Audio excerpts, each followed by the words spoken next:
Good evening. You know, as I look out here, it just seems to be about a waste of time to talk or think about giving a lecture.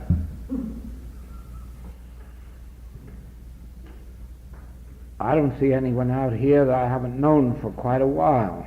If there are any new ones here, they are so mixed in among you that I can't find them. And so why don't we start right off now and let's talk seriously about the infinite way, about you and about me.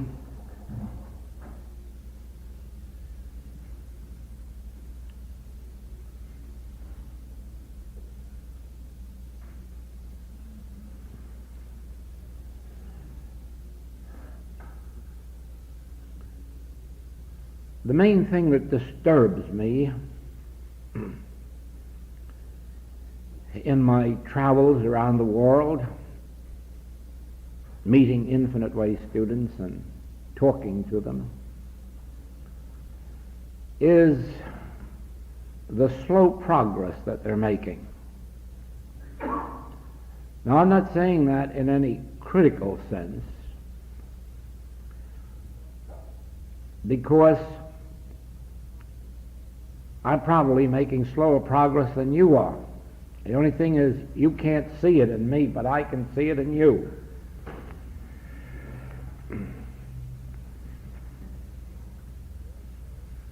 And also, even if you can see it in me, you haven't got the right to tell it in me.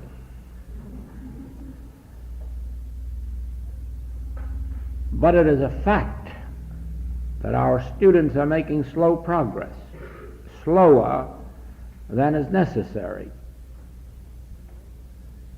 It is also true that this work is spreading so far, so wide, so rapidly, that it is necessary for more of our students to catch up and at least to arrive at that place where they can do better healing work and more of it. Right here, you may wonder why I'm stressing this healing work so much.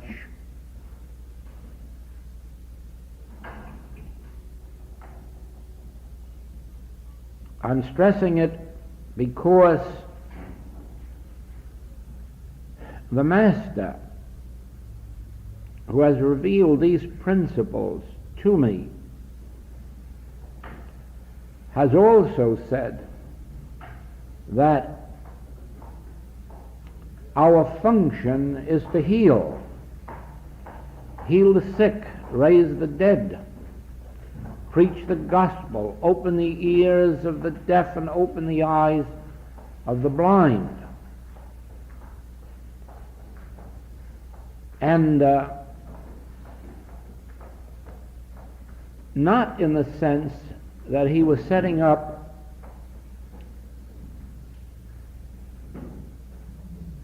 healing clinics across the Holy Lands, or that we are expected to set up healing clinics around the world, but that healing is an evidence of our grasp on the principle of life. It testifies as to whether or not we understand these principles. In other words, anyone who learns the principles of, let's say, electricity, can hook up electric lights. Those of us who can't hook up electric lights, it is very evident that we do not know the principles of electricity. Those of us who cannot drive automobiles now must admit we do not know the principles involved in driving an automobile, and so we might as well admit that if we can't heal, we have not yet grasped the principles of spiritual healing. It doesn't mean that we may not be able to pass a written examination and get 95%. Unfortunately, that doesn't indicate that one has grasped the principles. It merely indicates that one has memorized words out of a book. And nowhere does it say that memorizing words out of a book is healing consciousness. Now, in these years of travel, of teaching,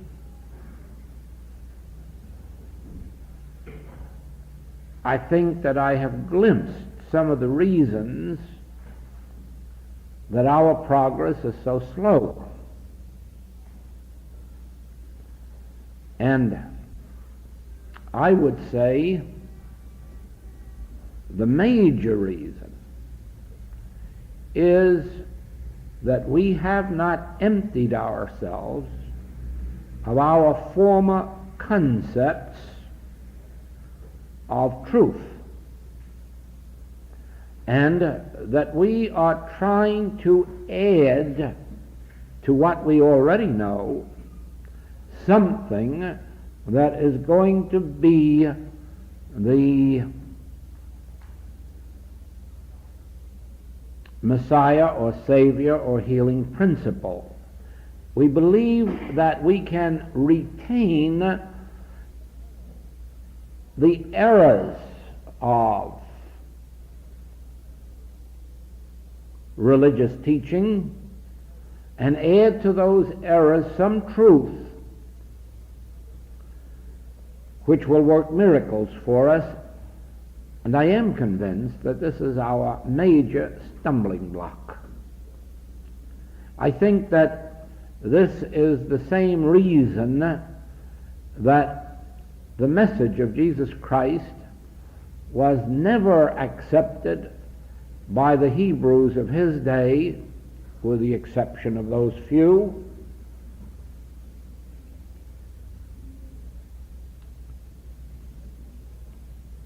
They had been well taught in the Hebrew faith and the Hebrew teachings. They were probably what we would call good Hebrews, religious Hebrews. And by the church standards, they probably were entitled to at least 90%. Yet they failed utterly to grasp the meaning of the message of Christ Jesus. And why? Because they did not clear out of themselves the misconceptions which they had been taught in the Hebrew faith.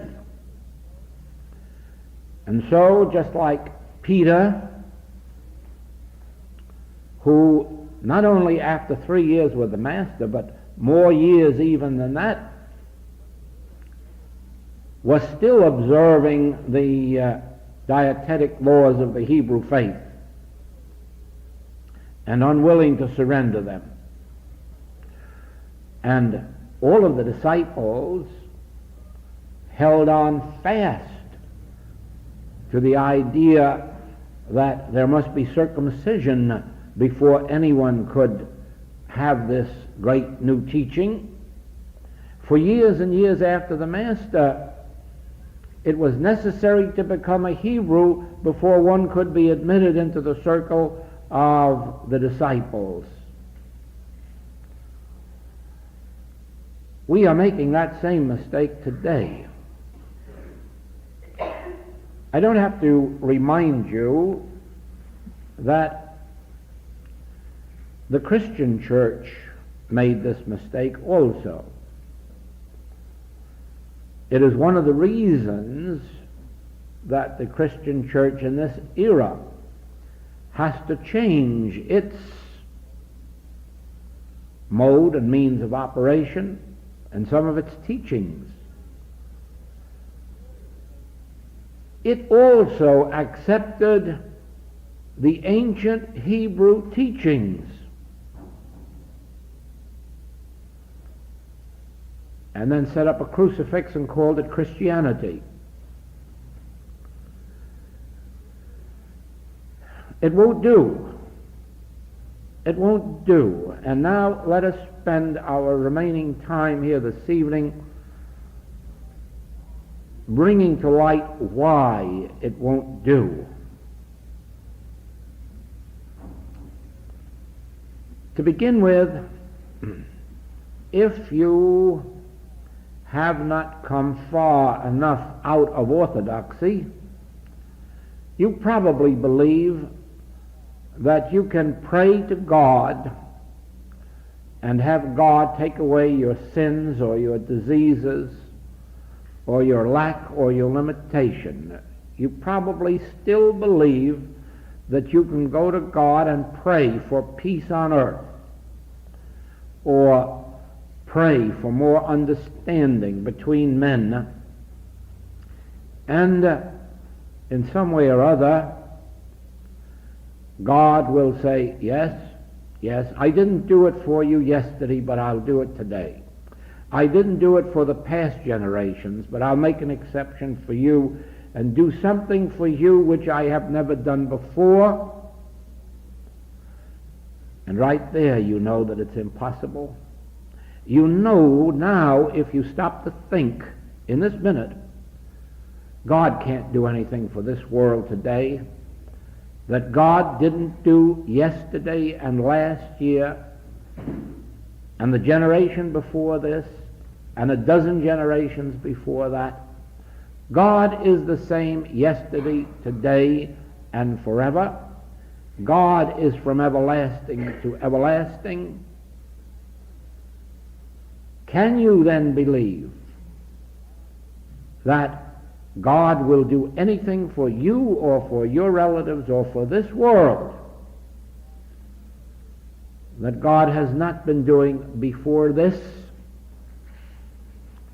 And if you stop to think of that, it will automatically change your way of prayer in the same way.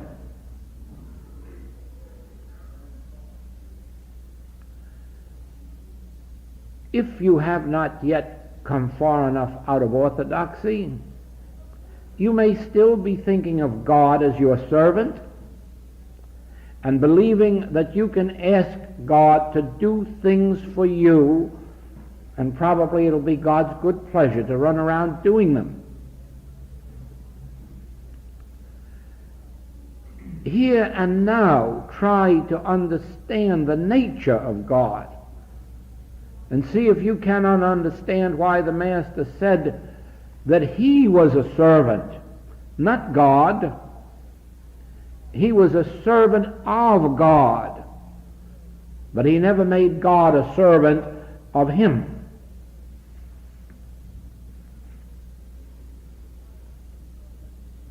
Try to think how many of your prayers indicated that you had some idea that God was going to do your bidding.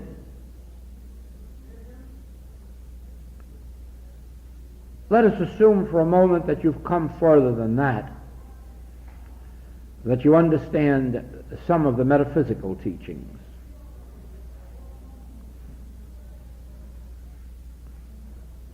But you still find it necessary to tell God what things you have need of. You still find it necessary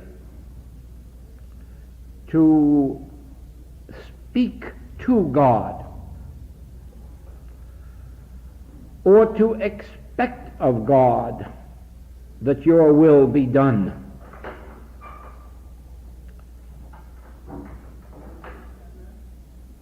Let us think of God for a moment as the infinite intelligence that created this universe, including you, and then see if you can still believe that you have enough wisdom to tell that God what things you have need of, or when you will need them, or how soon the demonstration must be made so that it isn't going to be too late.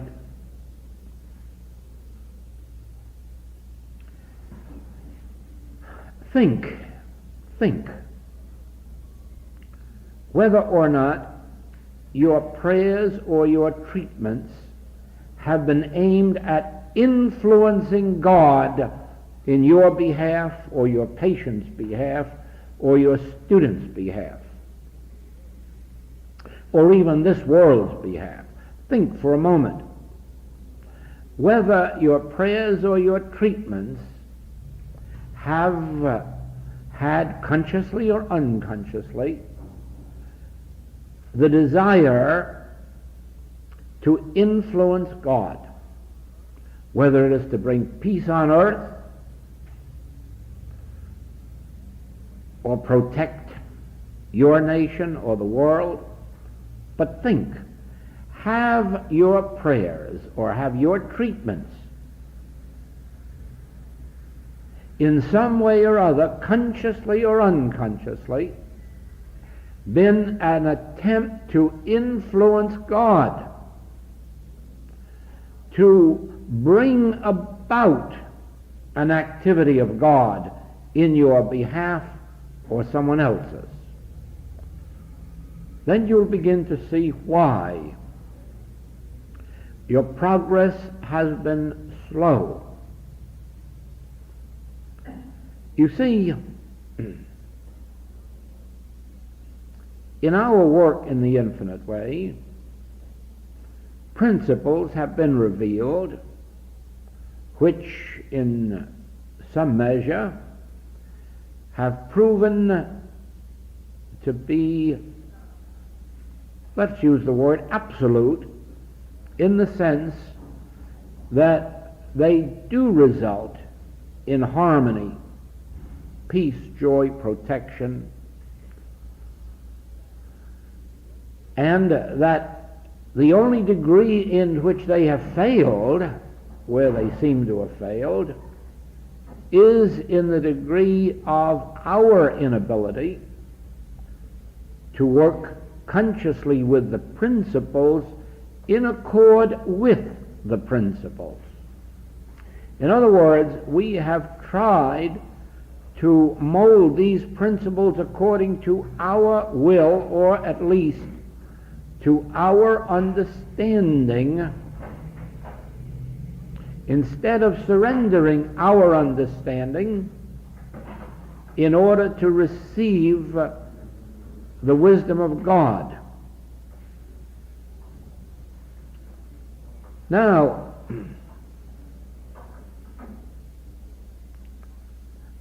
we will make no progress in the demonstration of the principles of the infinite way if we are praying to God as if expecting God to do something for us, or be our servants, or do our will for us, even when that will is good.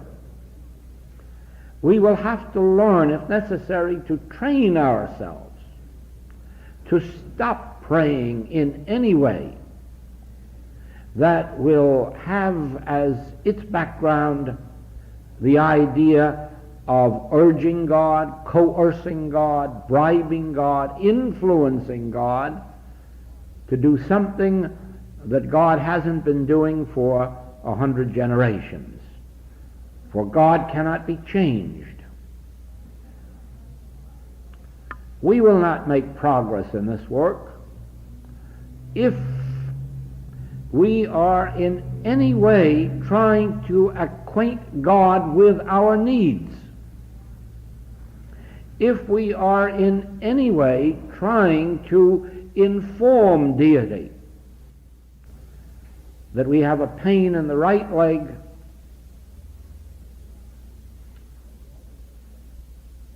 or we're overweight all over. There is no use in trying to tell God that we are sick or what ails us. There is no use of telling God what form of good we wish to experience, whether it is of health, harmony, wholeness, completeness, supply, relationships. There is no use of expecting God to heal the sins of our relatives.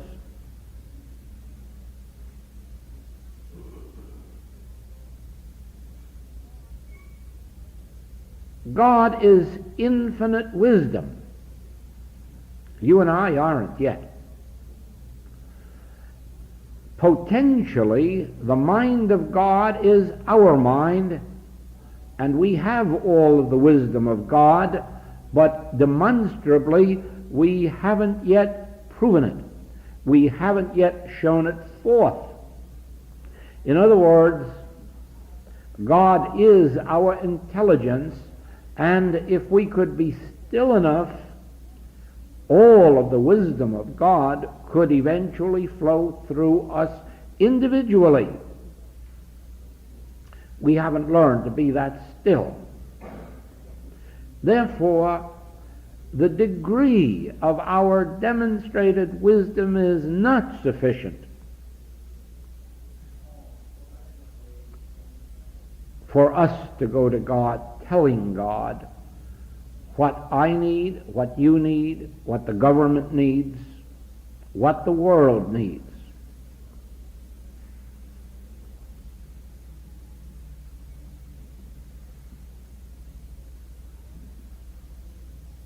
Again, there are those of our students who have backgrounds which have made them believe in the power of thought. Many metaphysicians have accepted the belief that thought is power.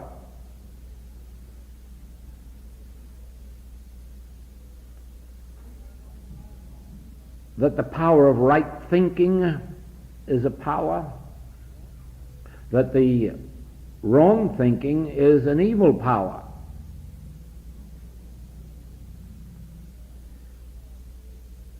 Many have accepted the belief that some activity of their own mind can produce the miracle of harmony in their experience. You will not make progress in the message of the infinite way while those teachings remain embedded in you, either consciously or unconsciously. Even if you think they are not there, you had better work with yourself to be sure that they are not lurking within you, and that you are not still believing that some power of your thought is going to bless you or the world. Now, so that you may understand this correctly, it is true that on the purely human level of life, that your mind can be made a power. It can never be made God power. Don't ever believe for a minute that your mind can be made God power. That would be carrying egotism to its ultimate. But to an extent, you can make a power of your mind. You can take your mind and use it as an instrument for accomplishing certain things in this world. But when you do, first of all, don't confuse it with spiritual power, because the activity of the human mind has no more relationship to spiritual power than, darkness has relationship to light. The power of the human mind is purely human. and has no relationship whatsoever to the divine. Now, it would only take 1 minute made up of 60 seconds to prove this to you, so that you never again will believe that mind has any relationship to God.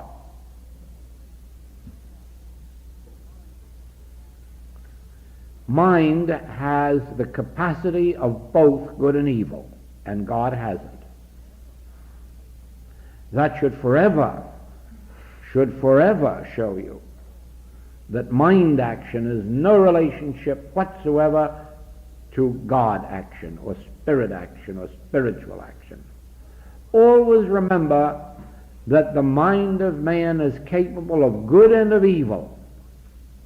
Always remember that the mind of man can think good thoughts and bad thoughts.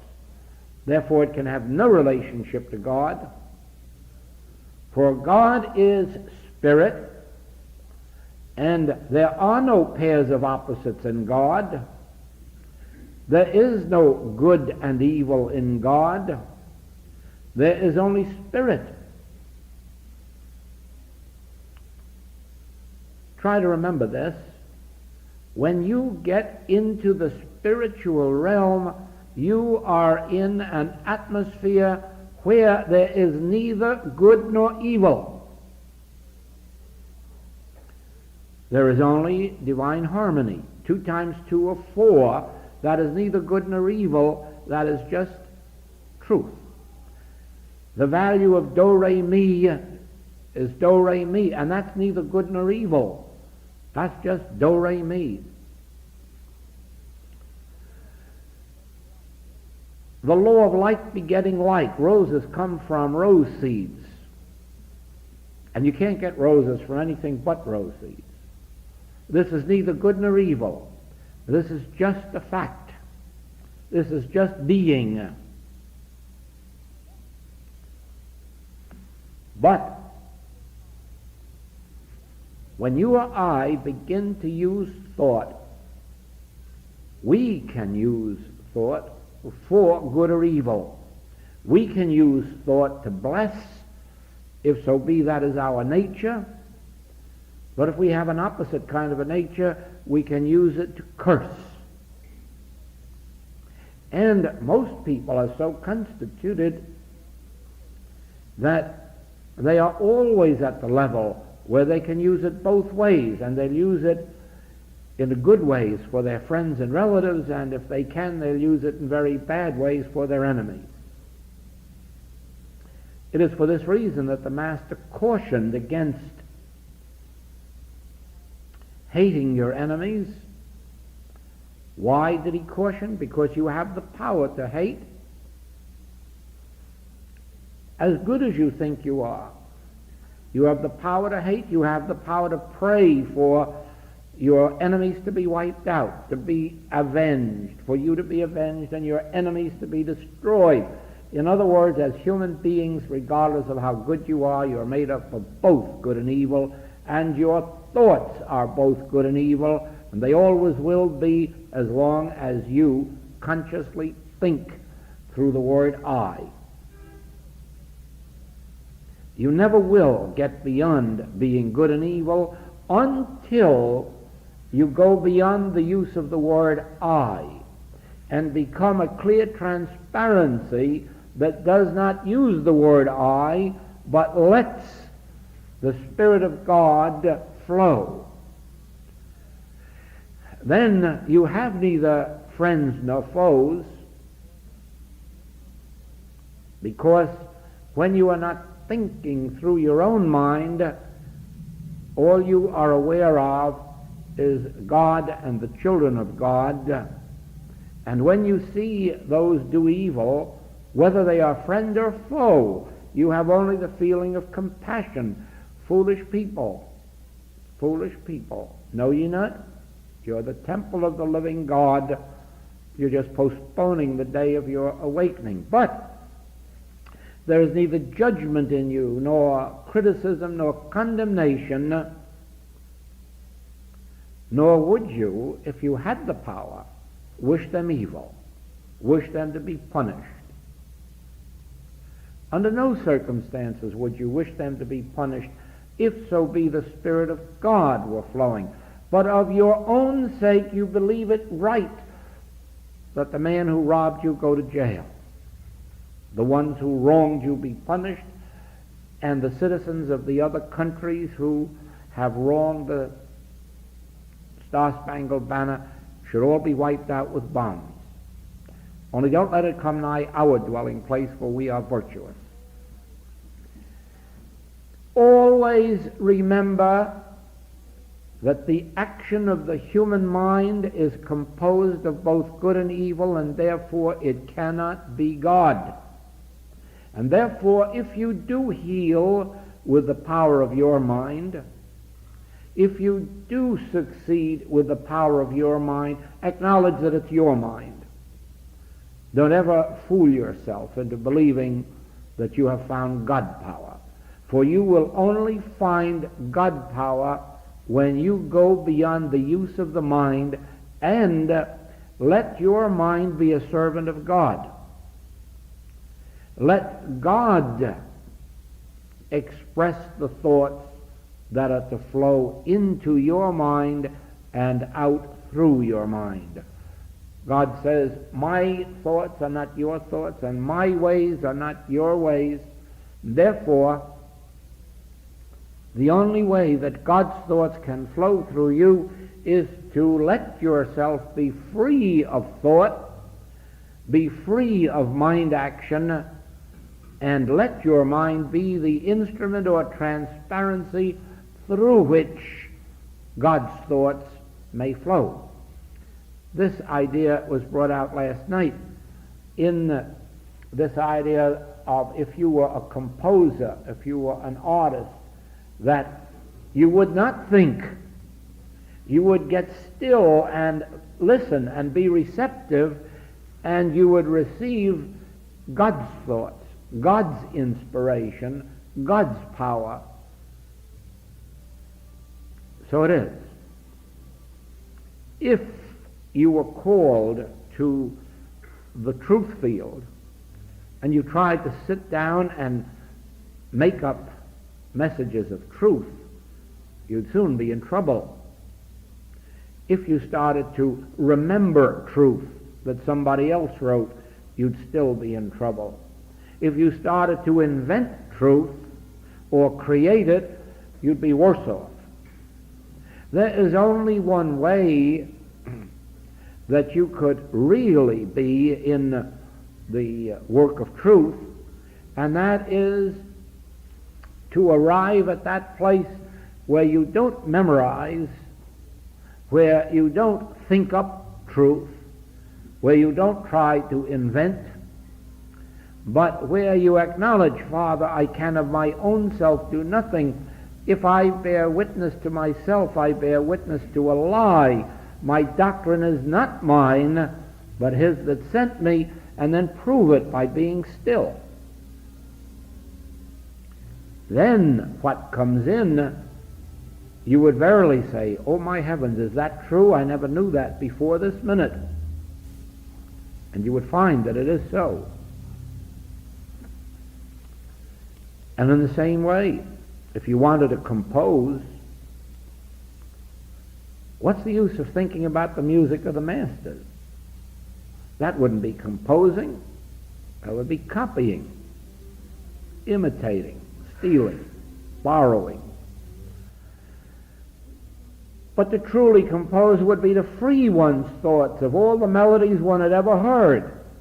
Try, insofar as possible, to forget them. Wipe them out. Because there are more melodies in God than have ever been heard on earth.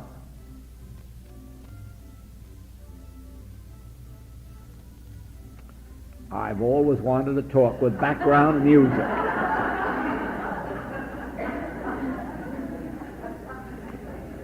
Well. Now we'll see if I qualify for vaudeville or moving pictures. Now, you see, we sit down and read these infinite way books, but we must know this, that the books aren't God, and the words in the books aren't God. So we're not going to get our healing from the books or from the type or the particular sequence in which the words are strung together. And so we open our books to read for inspiration and for principles. But then the main function begins. Then we close the book and close our eyes. The reading of the books, the unfoldment of these principles should have brought about an inner stillness.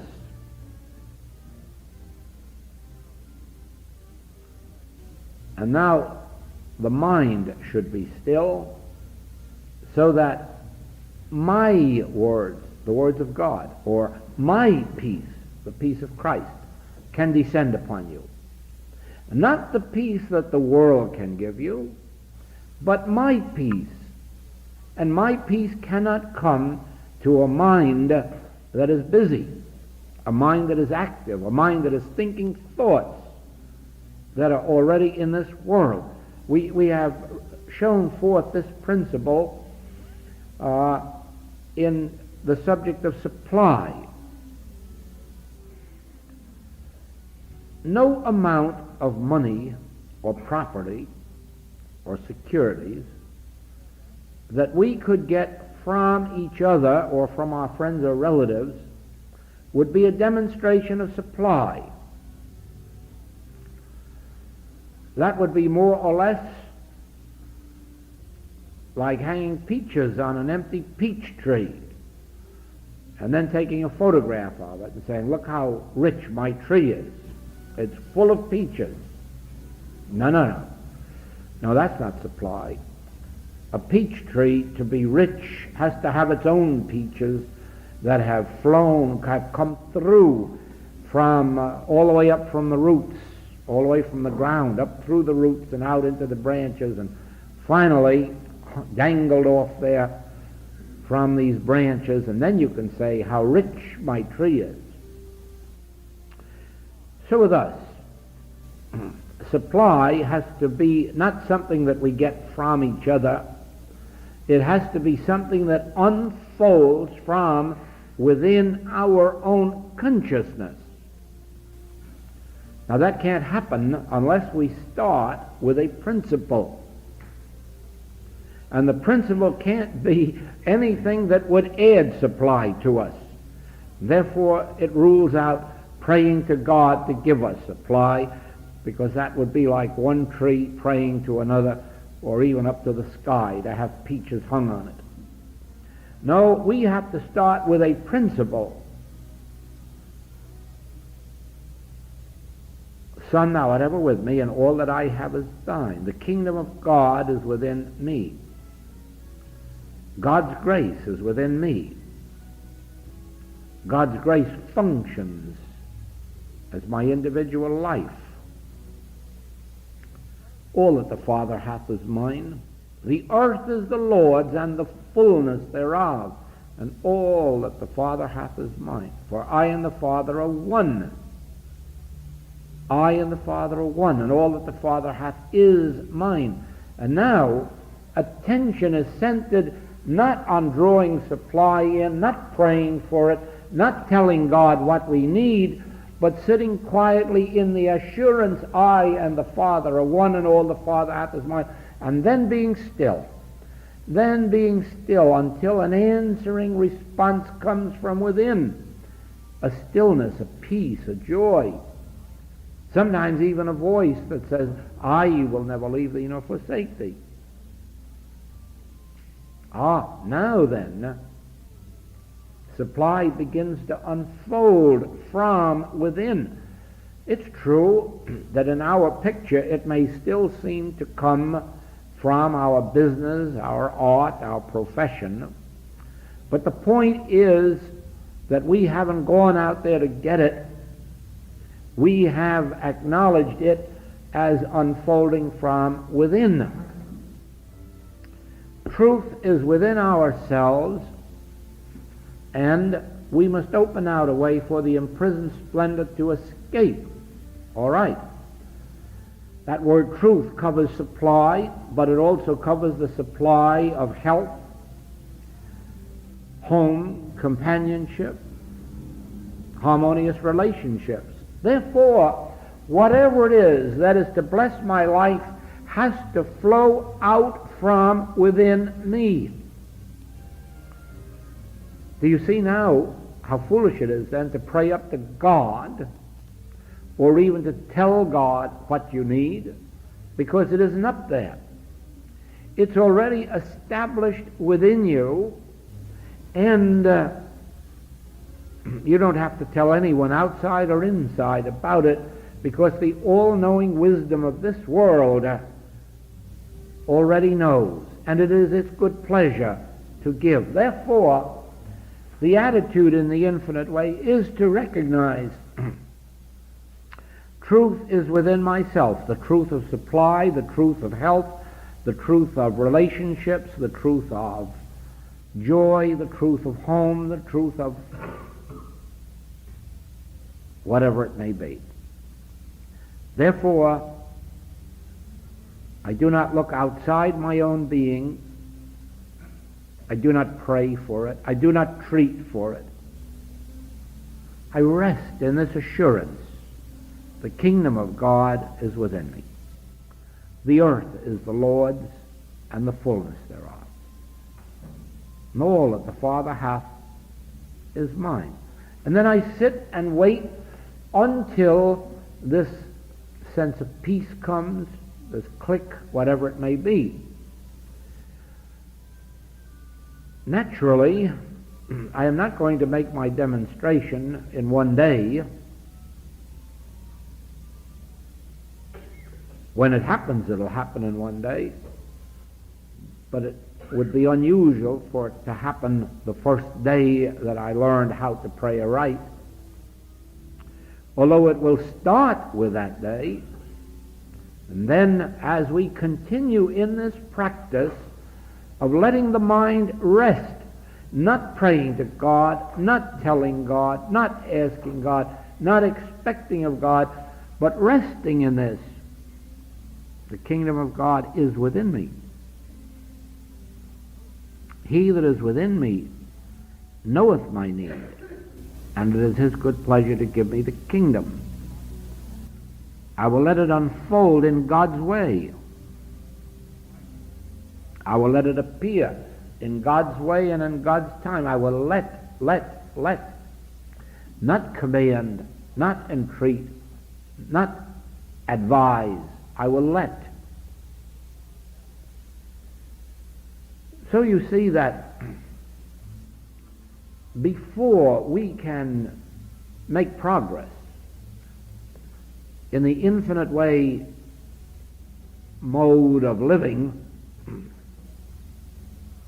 let us be sure that we are not trying to live our former religious life. Let us, first of all, give up the 10 Commandments. That's what the Master said. At least let's give up 9 of them. Don't carry those 10 Commandments over into your New Testament, into your new life. The Master said, do away with them and live in 2. The first one of the 10 and a new one. And let's forget those other commandments. And you say, what? I should forget that I mustn't steal and I mustn't commit adultery? Yes, why not? The Master said so. The point is that if you could live by those first 2, tell me how you could violate those other 9. And you'd find out why he could safely say, don't worry about not stealing or not envying or not committing adultery or not committing murder.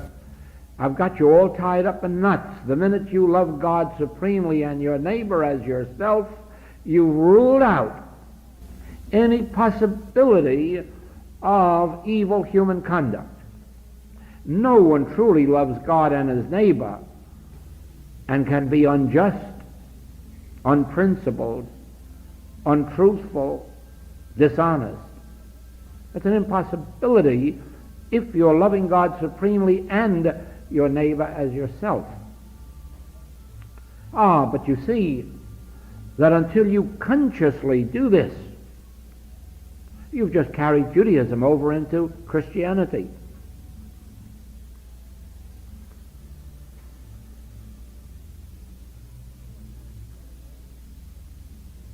You have heard it said of old, what you should do to those who despitefully use you. Get back at them twice over. But I say unto you, you must consciously bring yourself to a place where if you are going to church or temple or synagogue or reading room to pray for your friends, where you must carry in there at least the equal amount of prayers for the enemy. Otherwise, you have not thrown off your old religion, and all you're doing is carrying your former hates and revenges into the new church. And all you'll do is make a marketplace out of the new church like the old one was. In the same way,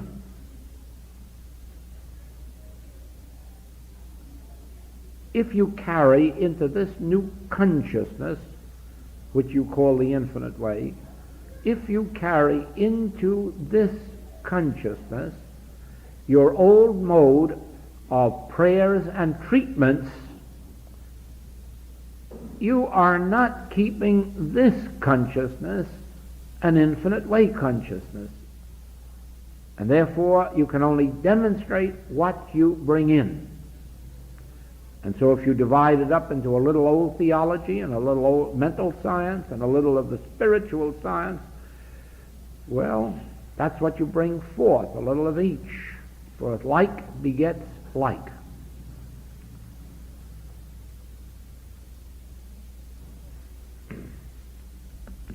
In this book, The Art of Spiritual Healing, you have a chapter on, is God a servant? And as you read it, well, I know that there's going to be very few of us that won't have to say, to some extent, that's exactly how I've been praying, that in the back of my mind, that's what I had. Now, God, I'm telling you what, but now you do it. I've told you, God. Now I'll sit here and wait until you perform it. And you'll see to what extent you've made a servant of God in your own mind, because actually it can't be done. In this book is a chapter, the relationship of oneness. As you study it, see to what extent you still have in mind wanting someone else corrected, someone else improved, someone else healed. And then you'll know to what degree you have not accepted infinite way principles. And therefore, to that extent, you haven't demonstrated infinite way principles. Because the infinite way is based primarily on one self and that one God. That one, therefore, not needing correction, improving, healing, reforming, or enriching.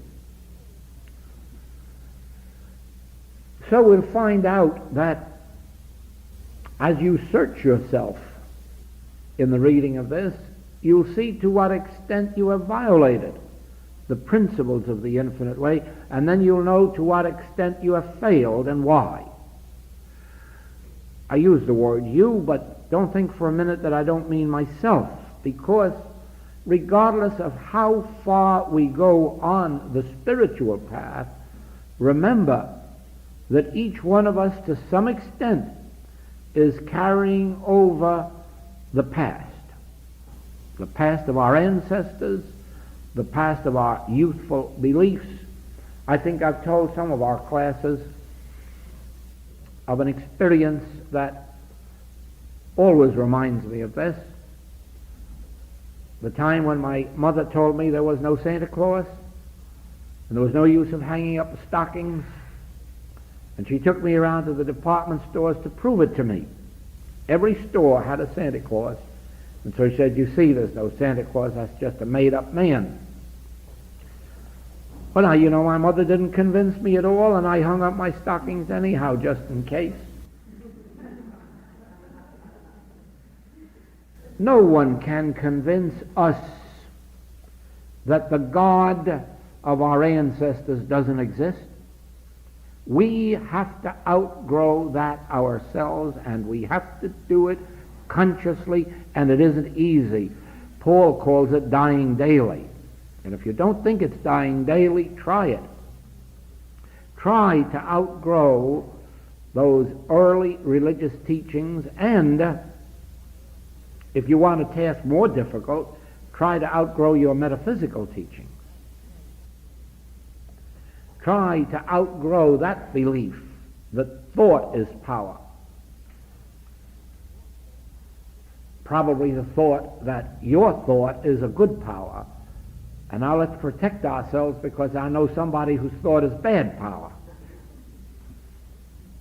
And so you'll see then that you'll agree with me eventually that mind is both good and evil. It's only that yours and mine is good, but the other fellow's is evil.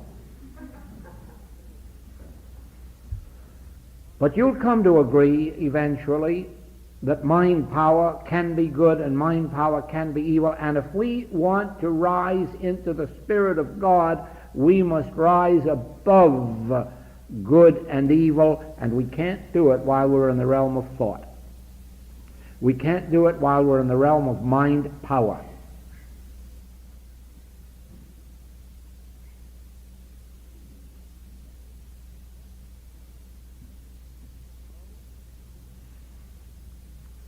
No, you've probably seen books on how you can make plants grow with the right thoughts and how you can destroy them with the bad thoughts. It's true enough, you can. And that proves my point, that mind can't be God. Never let anyone convince you that God has evil power. There, too, you'll have to wipe out a lot of orthodoxy. Don't ever let anyone tell you that God called your beloved one home. When we die or pass on, it is only for one of two reasons. One, no one knew how to keep us alive, and in our ignorance, either materia medica let us die or metaphysics let us die. Or the time had come for our transition. No one is going to remain on earth forever. If anyone was to have accomplished that, it would have been done by Lao Tzu, by Buddha, by Jesus, and by John. Above all people of the world, they would have made that demonstration if it had been intended. And I know really a half a dozen more who would have made it. Had it been intended that we should remain on this plane of existence forever, there comes a time when, just as we leave childhood for maturity, so we must leave maturity for something even beyond that. In the same way that there is a time in human history when people leave their animalistic way of living for the Ten Commandments and learn how to be good human beings. But there also comes a time for outgrowing the Ten Commandments and living as spiritual beings.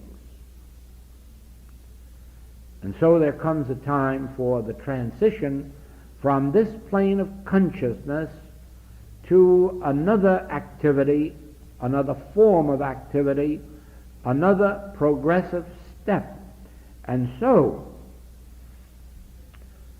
we will leave this plane as all others have done, but remember that there are two ways of going. One is through ignorance of how to stay until our time has arrived, and the other is by going when our time is. Now, do not accept the belief that there is a certain age when we must go, because there are children who must go at 3, 4, 5, 10, 12, 15, or 20 years, because they have evolved out of whatever was necessary. There will be those going in their 20s and in their 30s and in their 40s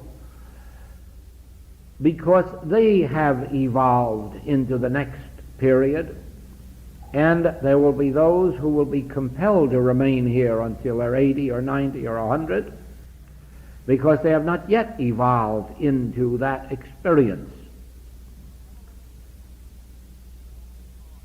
But never let anyone tell you that God is responsible for death, for God has no pleasure in your dying.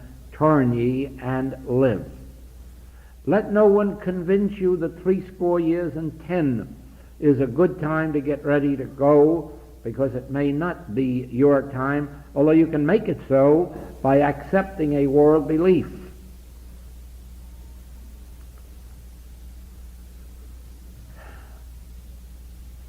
The gist of what I'm saying here tonight is this. We can all make more rapid progress in our spiritual development than we are making. And the biggest barrier there is to that progress is what we are carrying over into our present consciousness from either orthodox beliefs or metaphysical beliefs. And the quickest way to progress is to start eradicating these. You can't eradicate them without first becoming aware that they're there. And this calls for self-examination. When you read any of the writings of the Infinite Way and come to specific principles, stop and ponder them and see if you are not still accepting the opposite of them.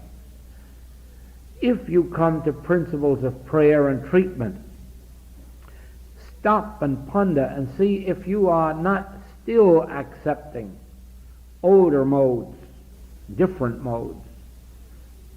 See if you have adjusted yourself to these specific principles, and above all things,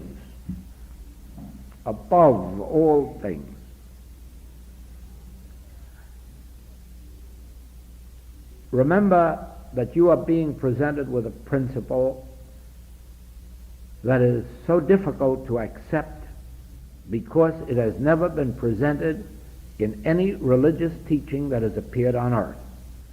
And yet it is the major principle of our work, and that is, there are not two powers. In the human scene, there is good and evil. But that is only because, as humans, we accept the belief in good and evil.